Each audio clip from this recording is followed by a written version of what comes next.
how much pleasure did you take in the Celtics losing to the Heat, failing to clinch a real playoff spot, although the Heat were able to do it? Right. Okay. Go ahead. Let's start here again.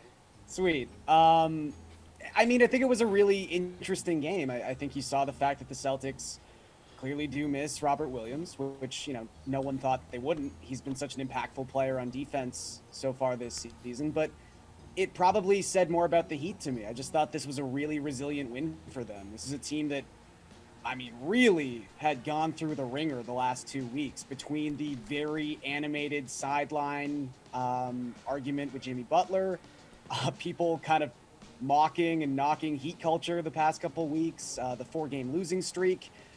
They needed a win like this, even though they were, coming into the night sitting atop the Eastern Conference. And the fact, not only was it that they beat the Celtics, but just the fact that their starting lineup performed so well. I mean, when you look at the on-off numbers for Butler, for Lowry, for Max Strus, that was the unit that really came through for them last night. And obviously, the importance of your best 5-6 players is only magnified in the playoffs. So I think for them, that was such a huge win just to kind of get back on track and really get their confidence back. Suns already clinched the top seed. Yeah. Question though, Jokic, Yes. He's the favorite for MVP right now, right? Minus 155. He put up 37 points, 13 rebounds, 9 assists, 70.75 DK fantasy points. Yeah. Who's got it better than him right now? Nobody. I don't Garion, are you concerned at all, or how concerned should people be with voter fatigue here with this guy when it comes to MVP voting? Because that's a thing. Yeah, no, definitely. But I do think the interesting part of this is that there could be voter fatigue for several parties. I think Giannis Antetokounmpo is also, someone suffering from voter fatigue right now. Under most circumstances, I think he's been kind of viewed as the far and away number 3 option in this MVP race because Joel Embiid is sort of that fresh blood. This is the first time Embiid's really had an MVP run, a legitimate MVP run.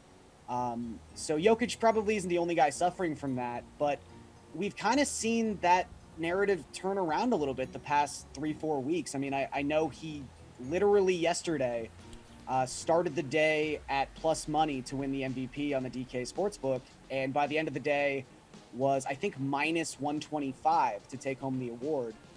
So it seems like between just maybe some betting market stuff and the fact that you've got guys like Tim Bontemps going out there and, talking to a lot of the actual voters for this award and doing his straw polls, and the tide is really starting to turn for Jokic. And it's performances like we saw last night, which it's funny when you read off a stat line like that, and I don't even blink just because that's almost become the absolute norm for someone like Nikola Jokic. And, then factoring in just the fact that he hasn't had Jamal Murray, he hasn't had Michael Porter Jr. all season long, the staggering difference between the Nuggets' success when he's on the court versus when he's off the court.